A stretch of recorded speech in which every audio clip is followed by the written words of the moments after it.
Conheço suas obras. Sei que não és nem frio e nem quente.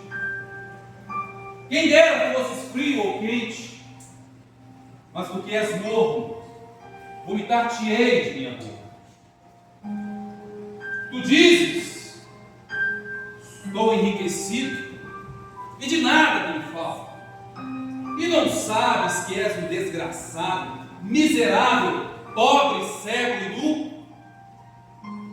Recomendo-te que de mim compre ouro refinado para que te enriqueças, vestes brancas para que te vistas e cubra tua nudez, e colírio para os teus olhos, para que vejas.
Estou cansado de tanta pressão sobre mim. Me ajuda, igreja. Eu não aguento mais tanta ganância. Estou cansado, com medo de um dia ser desmascarado nos jornais, nas televisões, ser visto como um ladrão qualquer. Não aguento mais isso, igreja. Me apresento diante de vocês. Só ele para transformar num José, um Daniel político de Deus, cheio de amor. Acorda, igreja! Acorda!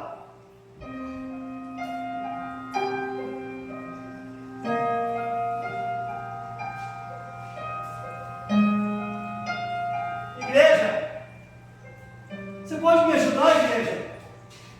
Você pode me ajudar? Maldito foi o dia que me afastei dos caminhos do Senhor. Estou dentro da igreja, mas estou afastado dos caminhos do Senhor. E hoje, fora, sozinho, oprimido, e com medo daquele grande dia que o Senhor virá.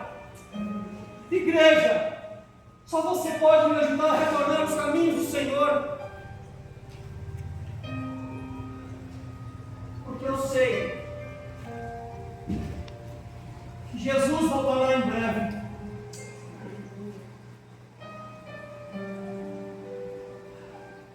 E sabe, esse peso no meu coração, as lembranças, as bênçãos que recebi,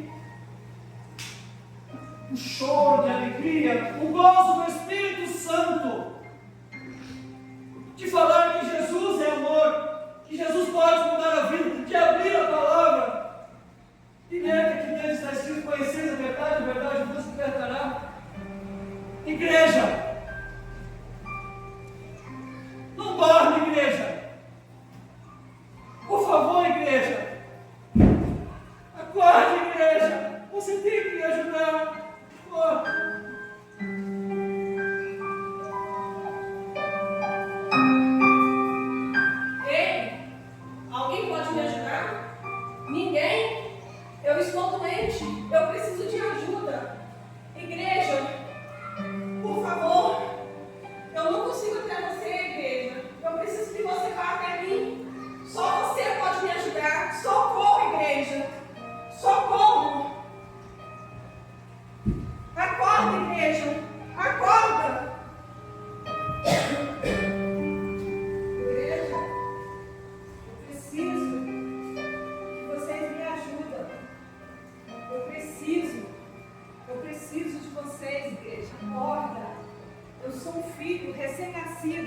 precisa de uma mãe.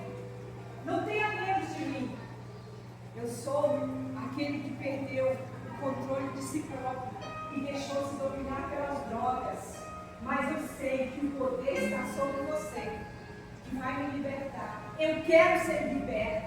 Eu preciso ser liberta. Acorda, igreja. Acorda, igreja. Acorda, igreja.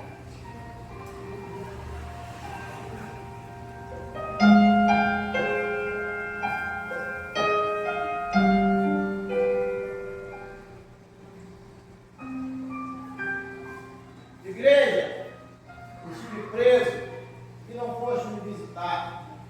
Grandes aflições eu passei naquele lugar e vocês não foram me ver. Vamos, igreja, acorde, olha para mim, eu preciso de vocês. Eu também quero servir a esse Senhor. Muitos companheiros meus de celas se foram sem nem provar do amor de Deus que vocês têm em suas mãos. Agora vamos, igreja, acorda, acorda, igreja.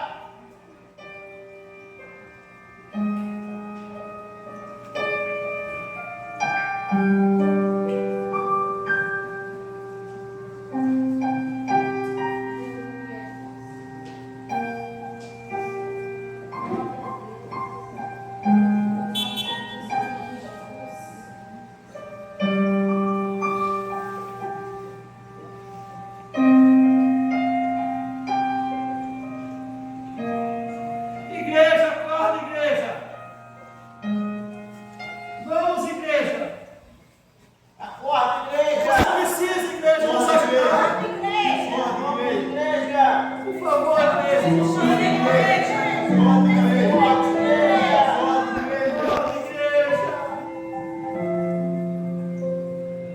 Por favor, não nos abandone. Há muitos desviados dentro da tua casa. Olha para mim, igreja. Preciso da sua atenção. Precisamos ser Não libertos, nos igreja. ignore. Espírito Santo, tua casa sou eu. Aleluia. Te entrego as chaves, meu corpo é teu. Faz em mim morada, meu eu quero esquecer, pois quando te sinto em mim, não consigo me conter. Espírito Santo, Espírito Santo, Espírito Santo, habita em mim. Espírito Santo, Espírito Santo, Espírito Santo, opera em mim.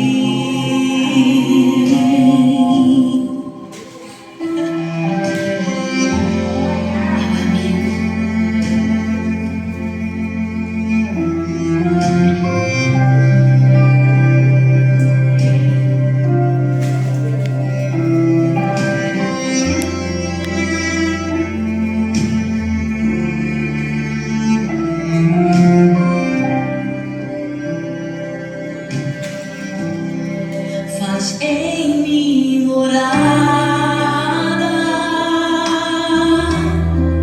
meu eu quero esquecer, pois quando te sinto em mim, não consigo me conter, não, não.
Diz assim a palavra do Senhor: havia em Damasco um discípulo chamado Ananias. O Senhor lhe apareceu numa visão e lhe disse: Ananias. Ao que ele respondeu: eis-me aqui. Então o Senhor lhe disse: levante-se e vá à rua que se chama Direita, e na casa de Judas procure um homem de Tarso chamado Saulo. Ele está orando, em uma visão viu entrar um homem chamado Ananias, e pondo-lhe as mãos para que recuperasse a vista. Ananias, porém, respondeu: Senhor, de muito tenho ouvido a respeito deste homem, quanto mal tem feito aos seus santos em Jerusalém. E aqui em Damasco ele tem autorização dos principais sacerdotes para prender todos os que invocam o nome, teu nome. Mas o Senhor disse a Ananias: vá, porque este é para mim um instrumento escolhido para levar o meu nome diante dos gentios e reis, bem como diante de todos os filhos de Israel, pois eu mesmo vou mostrar a ele o quanto deve sofrer pelo meu nome. Amém? Podeis assentar. O que o apóstolo Paulo tinha que passar pelo nome de Jesus? O que o apóstolo Paulo tinha que passar por Cristo Jesus? De acordo com a palavra que nós lemos, ele tinha que sofrer. Sofrer. Isso me lembra um texto muito interessante que está em Mateus, no capítulo 24, verso 9. Vocês serão entregues para serem maltratados, e eles os matarão. Vocês serão odiados por todas as nações por causa do meu nome. O que o texto nos diz claramente? Que seremos odiados por todos. Mas o que nós desejamos? O que é que nós queremos? Nós queremos glória, status, fama, exaltação, poder, tapinha nas costas. Vocês não acham que nós estamos indo na contramão do Evangelho? O chamado da igreja é para ser diferente do mundo. O chamado da igreja é para ir contra o mundo. O chamado da igreja é para ser a diferença neste mundo perdido, conturbado e caído. O chamado da igreja é para fazer a diferença neste mundo. Mas onde está a igreja? Ficando igual ao mundo. A igreja contemporânea tem se esquecido de Cristo e tem colocado o homem no centro de tudo. Pessoas estão indo à igreja com a prioridade de ter as suas necessidades supridas por um Deus que ela não conhece. E ela não conhece esse Deus porque não se relaciona com Ele. Não se relaciona com Ele porque Jesus não é mais a sua prioridade. Vem aos cultos não para adorar, mas na esperança que Deus lhe supra as suas necessidades, como se Ele fosse um servo nosso. E nós nos esquecemos que o altar não é lugar de bênção, altar é lugar de sacrifício. Se eu venho ao culto, eu venho para dar e não para receber. O culto é para o Senhor. Eu não tenho que gostar do culto. Eu tenho que ficar preocupado se Deus está gostando do culto que eu estou oferecendo a Ele. Essa tem que ser a minha preocupação. Esse tem que ser o desejo do meu coração, oferecer a Deus um culto que seja aceitável a Ele, que agrade o coração dEle. E se eu não estou oferecendo esse culto a Deus, é lógico que eu tenho que sair daqui insatisfeito, porque eu não ofereci a Deus algo que agradava a Ele. O meu pensamento tem que ser o mesmo de Davi. Quando ele desafiou a Deus, obedecendo a Deus o mandamento de não fazer um censo sobre o povo, ele foi lá, pegou e fez. Então veio um castigo sobre o povo. E numa espadada só, o anjo matou 300 mil homens. E eram 600 mil o exército de Davi. Então Deus orientou Davi que ele fizesse o sacrifício para que a praga se encerrasse ali. Ele foi até o Monte Araúna. E ele chegou perto daquele homem e falou assim: eu tenho que oferecer um sacrifício a Deus aqui. E o homem não pode pegar tudo, o rei deu. O rei Davi falou assim: não, eu vou pagar o preço justo, porque eu não quero oferecer a Deus algo que não me custe nada. Tem que custar alguma coisa, irmão. Eu tenho que oferecer a Deus algo que me custe, nem que seja a minha vida. Estamos em um tempo que as pessoas não conhecem mais a Jesus, ou se conhecem é só de ouvir falar, não sabem mais quem é Jesus, sendo que o próprio Jesus se revela à humanidade. Ele veio em carne, ele se revelou como homem, sendo filho de Deus.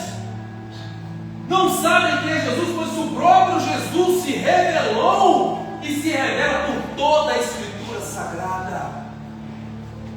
Sim, Jesus se revela em todos os livros da Bíblia. Mas quem é Jesus? Como ele se revela? Em Gênesis, Jesus é o cordeiro no altar de Abraão. Em Êxodo, ele é o cordeiro da Páscoa. Em Levítico, ele é o sumo sacerdote. Em Números, ele é a nuvem de dia e a coluna de fogo durante a noite. Em Deuteronômio, ele é a cidade do nosso refúgio. Em Josué, ele é o tecido vermelho na janela de Raabe. Em Juízes, ele é o nosso juiz. Em Ruth, ele é o nosso parente redentor. Em 1 Samuel, ele é o nosso profeta confiável. Em 2 Samuel, ele é o ungido de Deus. Nos livros de Reis, ele é o soberano. Nos livros de Crônicas, ele é o nosso Senhor e Rei. Em Esdras, ele é o nosso escriba fiel. Em Neemias, ele é o reconstrutor de tudo que foi destruído. Em Esther, ele é o Mordecai, assentado fielmente de Toró. Em Jó, ele é o nosso redentor que vive para sempre. Nos livros de Salmos, o Senhor é o meu pastor e nada me faltará. Em Provérbios, ele é a nossa sabedoria. Em Eclesiastes, ele é o nosso discernimento. Em Cantares, ele é o belo rei. Em Isaías, ele é o servo sofredor. Em Jeremias, ele é o profeta escolhido. Em Lamentações, Jesus é o profeta que chama. Em Ezequiel, ele é o maravilhoso homem de 4 faces. Em Daniel, ele é o 4º homem na fornalha. Em Oséias, ele é o amor sempre fiel. Em Joel, ele nos batiza com o Espírito Santo. Em Amós, ele leva os nossos fardos. Em Obadias, ele é o Salvador. Em Jonas, ele é o grande missionário que leva ao mundo a palavra de Deus. Em Miqueias, ele é o mensageiro dos 10 formosos. Em Naum, ele é o vingador. Em Abacuque, ele é a sentinela orando sempre pelo guerra da vida. Em Sofonias, ele é o Senhor poderoso para salvar. Em Ageu, ele é o restaurador da nossa herança perdida. Em Zacarias, ele é a nossa fonte. Em Malaquias, ele é o filho da justiça, com a cura em suas asas. Em Mateus, ele é o Cristo, filho do Deus vivo. Em Marcos, ele é o operador de milagres. Em Lucas, ele é o filho do homem. Em João, ele é a porta pela qual todos nós devemos passar. E depois que você passa por essa porta, você olha para trás e lê: bem-vindo ao reino que nos está preparado desde o início dos tempos. Em Atos, ele é a luz brilhante que aparece a sal no caminho para Damasco. Em Romanos, ele é a nossa justificação. Em 1 Coríntios, ele é a nossa ressurreição. Em 2 Coríntios, ele leva os nossos pecados. Em Gálatas, ele nos redime da lei. Em Efésios, ele é a nossa riqueza insuportável. Em Filipenses, ele supre todas as nossas necessidades. Em Colossenses, ele é a plenitude de Deus encarnado. Em 1 Timóteo, ele é o mediador entre Deus e o homem. Em 2 Timóteo, ele nos recompensa com a coroa da vida, a coroa da justiça. Em Tito, ele é a nossa bendita esperança. Em Filemão, ele é o amigo mais chegado. Em Hebreus, ele é o sangue do pacto eterno. Em Tiago, ele é o Senhor que cura o doente. Em 1 Pedro, ele nos estabelece como raça eleita, nação santa, povo escolhido de Deus. Na segunda carta do apóstolo Pedro, ele é o nosso pastor principal. Na primeira carta do apóstolo João, ele veio em carne para desfazer as obras de Satanás. Na segunda carta do apóstolo João, ele é o Cordeiro de Deus que tira o pecado. Na primeira carta do apóstolo, na terceira carta do apóstolo João, é Jesus quem tem a ternura do amor. Na carta de Judas, ele é o Senhor que vem com 10.000 santos. E em Apocalipse, aleluia! A igreja convocada a olhar para o Senhor, porque Ele é o Rei dos Reis e o Senhor dos Senhores. A igreja do Senhor é convocada a viver como igreja. está a igreja? A igreja está no você. Romanos no capítulo 8, verso 19 diz: a ardente expectativa da criação aguarda a revelação dos filhos de Deus. Mas onde estão os filhos de Deus? Imitando o mundo para a vergonha. Está tudo tão igual que ninguém mais sabe qual é a diferença. Quem é quem? Onde estão os filhos de Deus? O chamado da igreja nos leva para a cruz. Mateus 10, 38. E quem não toma a sua cruz e não vem após mim, não é digno de mim. Mateus, no capítulo 16, verso 24. Então Jesus disse aos seus discípulos: se alguém quiser vir após mim, negue-se a si mesmo, tome a sua cruz e siga-me. Lucas 14, 26, 27. Se alguém vem a mim e não me ama mais do que o seu pai, a sua mãe, os seus filhos, seus irmãos, suas irmãs, e até mesmo a sua própria vida, não pode ser meu discípulo. Quem não tomar a sua cruz e vier após mim, não pode ser meu discípulo. A igreja está doente porque ela não está carregando a cruz. A igreja está enferma porque ela não está carregando a cruz. Nós não precisamos de milagres, precisamos de Jesus, e Jesus nos leva para a cruz. O chamado da igreja é para resgatar os perdidos que estão no mundo, e não para ser como o mundo. As armas da igreja têm que ser espirituais e não carnais, conforme está escrito em 2 Coríntios, no capítulo 10, a partir do verso 4. Porque as armas da nossa milícia não são carnais, mas poderosas em Deus, para destruir fortalezas, destruindo raciocínios falaciosos e toda arrogância que se levanta contra o conhecimento de Deus, e levamos cativo todo pensamento à obediência de Cristo. Estamos em guerra. A igreja tem que lutar, a igreja tem que se posicionar. Nós não somos um bando de crianças mimadas. O nosso Deus não é Deus de crianças mimadas, Ele é Senhor dos exércitos. Nós fazemos parte do exército do Deus vivo. Uma igreja tem que ter coragem e enfrentar as dificuldades com dignidade e cabeça erguida. Você não é qualquer um, você é filho do Deus vivo. Você faz parte do exército do Deus vivo. O diabo tem que bater em retirada. Assim como está escrito: sujeitai-vos, pois, a Deus, e resistir a Satanás, e ele fugirá de vós. Como lutar? Como se posicionar? Romanos 12, de 1 a 2. Rogo, pois, irmãos, pelas misericórdias de Deus, que apresenteis vossos corpos como sacrifício vivo, santo e agradável a Deus, que é o vosso culto racional. E não vos conformeis com esse mundo, mas transformai-vos pela renovação do vosso entendimento, para que possais saber qual é a boa, perfeita e agradável vontade de Deus. Oferecer o corpo como sacrifício vivo, santo e agradável a Deus. Seu corpo é templo do Espírito Santo, então trate-o como tal. Sem santidade ninguém verá a Deus. Apresente um culto a Deus que seja racional não no sentido da racionalidade, mas racional no sentido de saber quem Ele é. Para que aconteça o que está escrito em Mateus 22, 19: errais por não conhecer as Escrituras nem o poder de Deus. A igreja do Senhor tem que conhecer as Escrituras, se fundamentar nas Escrituras, porque Deus se revela por meio das Escrituras. Ter a mente renovada, transformada pela palavra de Deus, para que possamos experimentar qual seja a boa, perfeita e agradável vontade do Senhor. E a minha mente é transformada a partir do momento que eu pego a palavra de Deus e me alimento dela.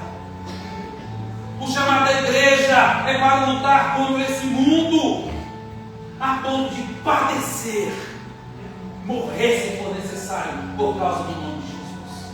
Meu irmão, se você ama esse mundo, você vai ficar nele. Eu amo a glória, eu vou subir. Eu não amo nada assim. Eu quero ir para o céu. Eu quero ir para o céu. Eu não sou cidadão desse mundo. Eu sou cidadão dos céus. porque neste mundo só há sofrimento. E Jesus já alertou sobre isso em João 16:33. Diz essas coisas para que em mim tenhais paz. No mundo tereis aflições, mas tem bom ânimo. Eu venci o mundo, não entregue os pontos, eu sou contigo. Ainda que você não tenha um vale na sombra da morte, eu estarei contigo lá. Não há por que temer. Crente anda nessa terra com dignidade e cabeça erguida. Você não é coitadinho. Agora temos que carregar a cruz, porque o chamado de Deus nos leva para a cruz. Lembra do chamado de Paulo? O que Deus disse para Ananias? Pois eu vou mostrar a ele o quanto ele deve sofrer pelo meu nome. Você sabe que o apóstolo Paulo passou por causa do nome de Jesus? Abra sua Bíblia aí agora, 2 Coríntios capítulo 11, a partir do verso 23. Segunda carta do apóstolo Paulo aos Coríntios, capítulo de número 11, a partir do verso 23.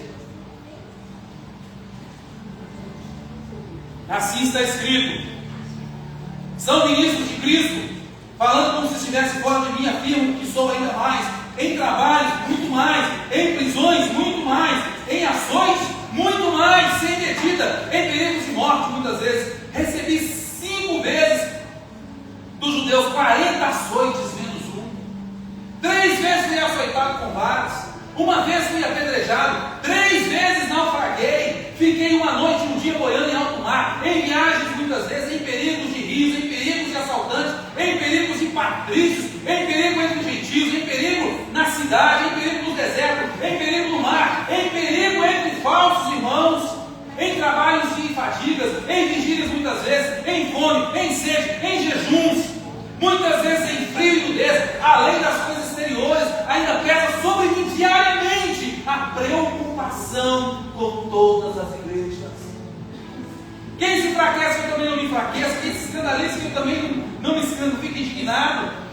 Se tenho que me gloriar, vou me gloriar no que diz respeito à minha fraqueza. O Deus e Pai do nosso Senhor Jesus, que é bendito para sempre, sabe muito bem que não minto.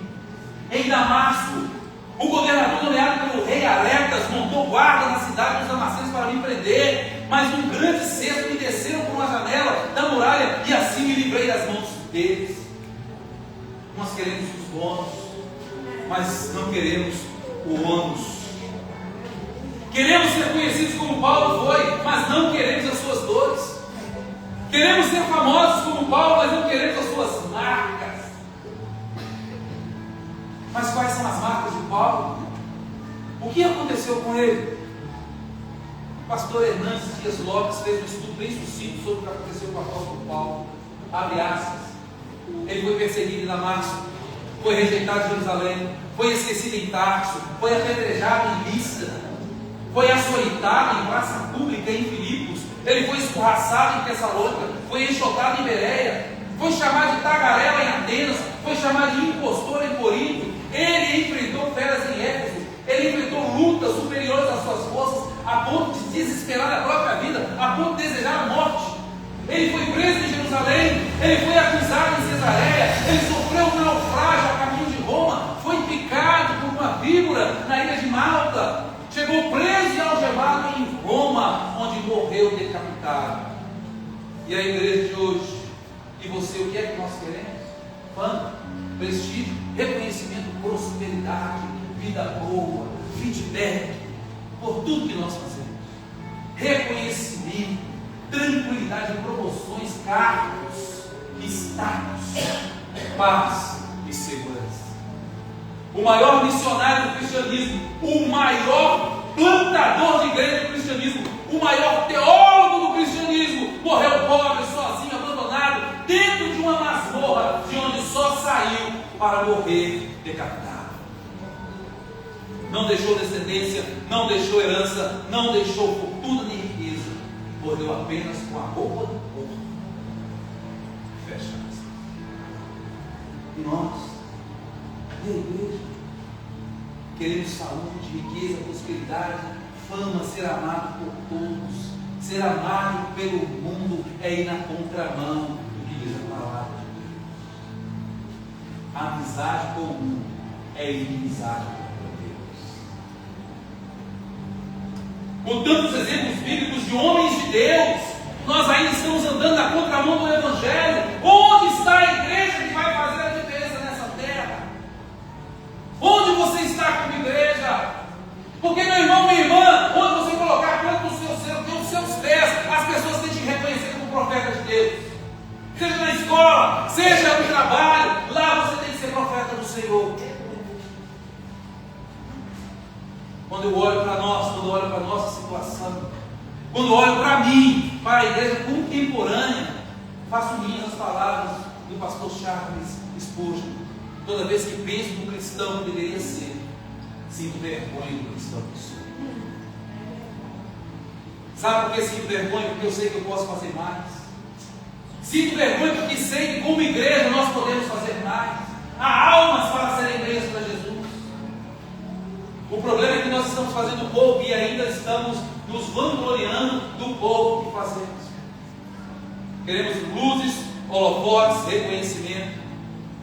Agora tem um texto em Lucas, no capítulo 17, verso 10, que é um texto que nós deveríamos fazer um quadro e deixar bem exposto na nossa sala, na nossa casa. Abra sua Bíblia aí, Lucas 17, verso número 10. Marque esse texto na sua Bíblia se você tem andado com Bíblia. Porque os crentes de hoje não andam mais com Bíblia. Que é triste. Porque o soldado que é desarmado morre. O soldado que não sabe manejar a arma morre. Errais por não conhecer as Escrituras e nem o poder de Deus. Oséias 6,4: meu povo se perde porque lhe falta conhecimento. Lucas 17:10. Assim está escrito: assim também vocês, depois de terem feito tudo o que lhes foi ordenado, digam: somos servos inúteis, porque fizemos apenas o que deveríamos fazer. Marque esse texto na sua Bíblia. E sabe por que nós não fazemos, irmãos? Não fazemos o quadro, não colocamos esse quadro lá na nossa sala? Porque nós nos esquecemos que somos pobres, cegos e nus. Quem aqui faz tudo que está escrito na Bíblia? Tem alguém que faz tudo que está escrito? A gente não consegue nem ser inútil. Porque se fizermos tudo, somos inúteis. Se nós não estamos dando conta de fazer tudo, nem inúteis, nós estamos sendo. E sabe por que isso está acontecendo, meu irmão? Mateus 24:12. Por se multiplicar a iniquidade, o amor vai se esfriar no coração de muitos. O amor tem se esfriado, não só em relação às pessoas. O amor tem se esfriado em relação a Deus, as coisas de Deus. Não há mais prazer em fazer as coisas de Deus. E quando é feito por obrigação ou por recompensa. Eu vou à igreja para receber a minha bênção. Não. Eu vou à igreja para oferecer ao meu Deus o meu. Se Ele se agradar, Ele me abençoa.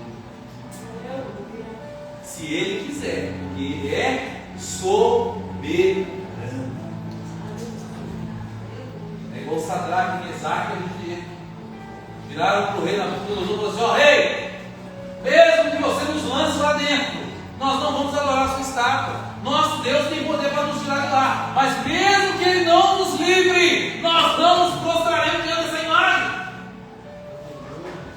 Sabe por que eles disseram isso? Porque sabiam que Deus é soberano. Deus tinha poder para livrá-los, mas Deus é soberano para deixá-los queimar. E muitas vezes, meu irmão, vai acontecer como ele. Deus não vai te livrar da fornalha, mas Ele estará lá com você. Deus não vai te livrar da cova dos leões, mas Ele estará lá com você, fechando a boca dos leões. Há esperança, Mateus 24:13. Aquele, pois, que perseverar até o fim, este será salvo. Ainda há esperança para nós. Mas sabe que este mundo não é um parque de diversões, este mundo é um campo de batalha, e nós temos que lutar até a morte, se necessário for, defendendo a nossa fé, com força, com fé. Nós não estamos aqui para brincar. O nosso desejo tem que ser o mesmo desejo de Paulo. E esquecer das coisas para trás, que avanço para aquelas que estão à minha frente. A estatura do varão perfeito. É lá que eu quero chegar. O desejo de Paulo é ser semelhante a Cristo. Esse tem que ser o desejo da igreja. Ser semelhante a Jesus. Termino a mensagem dessa noite com o texto do apóstolo Paulo, de 2 Timóteo, no capítulo 4, verso 7 e verso 8. 2 Timóteo 4, 7 e 8, onde está escrito: combati o bom combate, acabei a carreira, guardei a fé. Desde agora me está guardada a coroa da justiça, que o Senhor, reto juiz, me dará naquele dia, não somente a mim, mas também a todos os que amam a sua vida. Pertencemos ao exército de Deus unido. Estamos aqui para combater o bom combate da fé. Não existe crente dodói. No reino de Deus não existe. Se você está sendo dodóizinho, pode parar. Pode parar.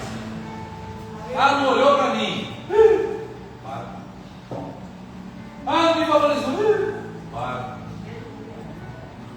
Glorifique a Deus pelo privilégio de você ter sido chamado. Porque a palavra de Deus fala que nós merecemos o povo de inferno. Romanos 3:3. Porque todos pecaram, destituídos estão da glória de Deus. Nós merecemos fogo do inferno. Mas Deus, por meio da sua graça e misericórdia, nos concede o reino dos céus, mediante arrependimento e fé. Eu tenho que me arrepender dos meus pecados e crer em Deus. Onde está você, igreja? O que você está fazendo como igreja? Como membro da igreja do Senhor? O que você vai receber de Deus quando chegar aquele dia? O que você vai receber de Deus? Quantas almas você ganhou para Jesus esse ano? Quantas almas você ganhou para Jesus esse semestre? Quantas almas você ganhou para Jesus esse mês? Nessa década? Porque é isso que Deus vai cobrar de nós. Almas. Não é o carro voando, não é a casa bem boa, não é moradia. Deus vai nos cobrar almas. O que você vai apresentar para Deus? Paulo recebeu a coroa da justiça. O que você vai receber? Você já pensou nisso? Pense nisso. E que Deus tenha misericórdia de nós. Feche os seus olhos. Vamos orar. Em nome de Jesus.